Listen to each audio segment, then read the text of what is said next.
Hi everyone, this is Michael Troy from the American Revolution podcast, and today I'm just going to take a walk down Chestnut Street.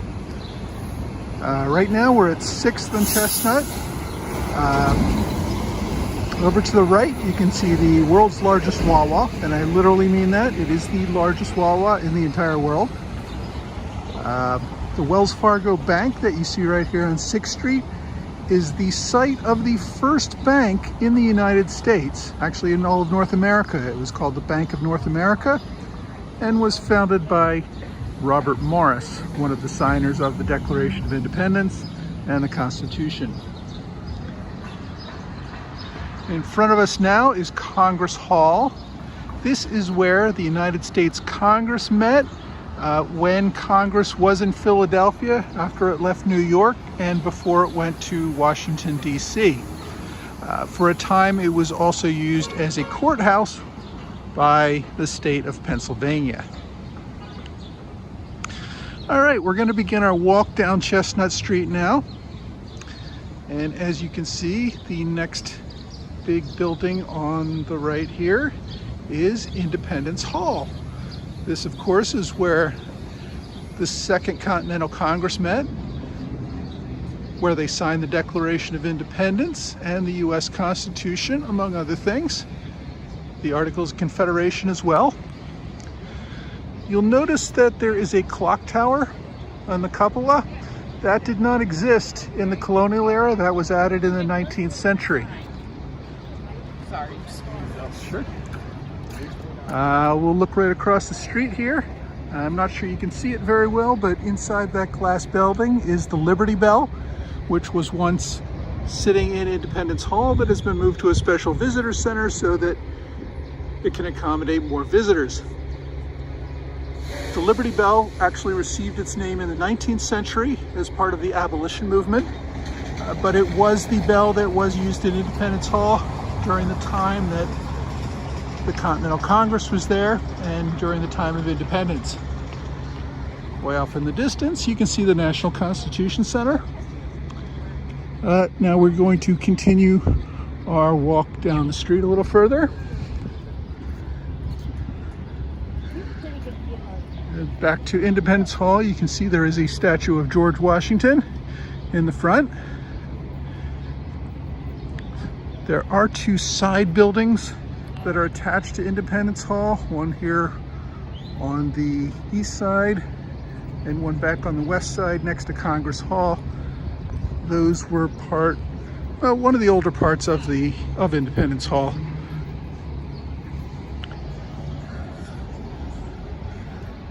Next, we're coming up on another side building here.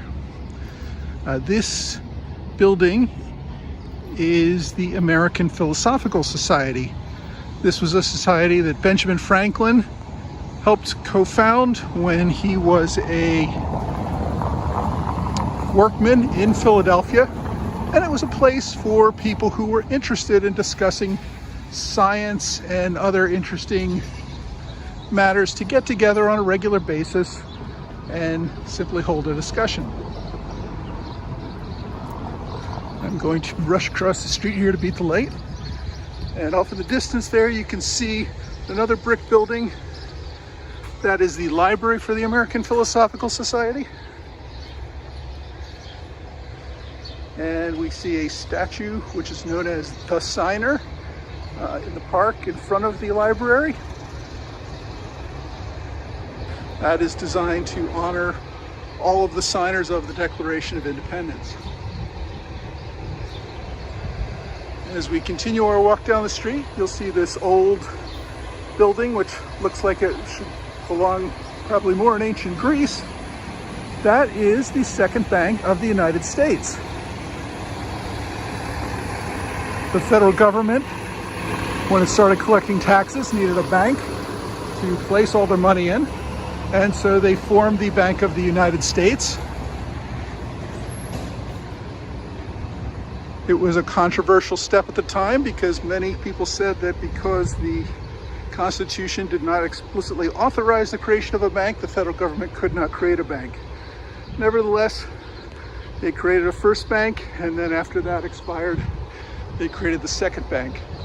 Nicholas Biddle was the president of the second bank for many years, and he became an arch enemy of President Andrew Jackson, who eventually refused to renew the charter for the bank and caused it to expire.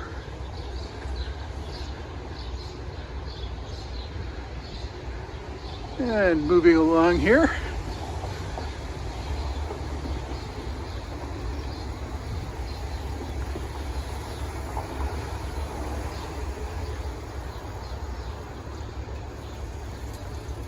we are now down to 4th Street.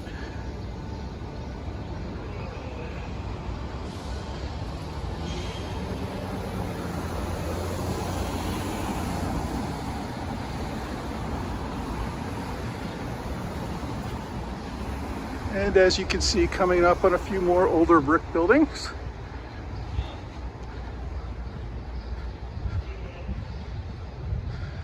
Now the smaller building, well, the building that you'll see in the background between these two other buildings, the one with the large cupola, that is Carpenter's Hall. That's where the First Continental Congress met in 1774. They did not want to meet in the State House, which is what Independence Hall was before it became Independence Hall. It was the Pennsylvania State House, and they thought it might be an inappropriate use of authority or usurpation of authority to take control of the State House when they were really just a private company. So they met in Carpenter's Hall, and that's where the first petitions to the King of England and to Parliament to reform some of the tax bills were passed by the First Continental Congress.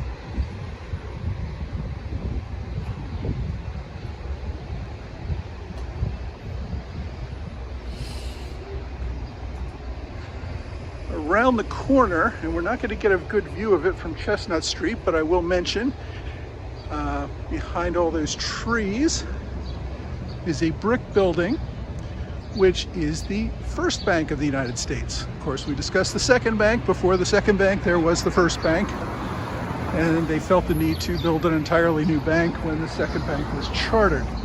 But the first bank is still there and in existence.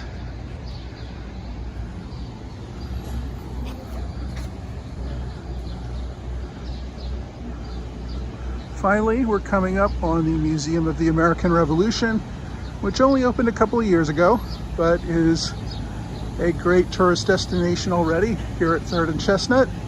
And that, of course, is a great museum dedicated to the American Revolution and a great place to visit. You'll notice a big tower behind the museum. That is the old U.S. Customs House. Well, down at 3rd and Chestnut now. That is the end of our tour for now. I hope you've enjoyed it. Thanks.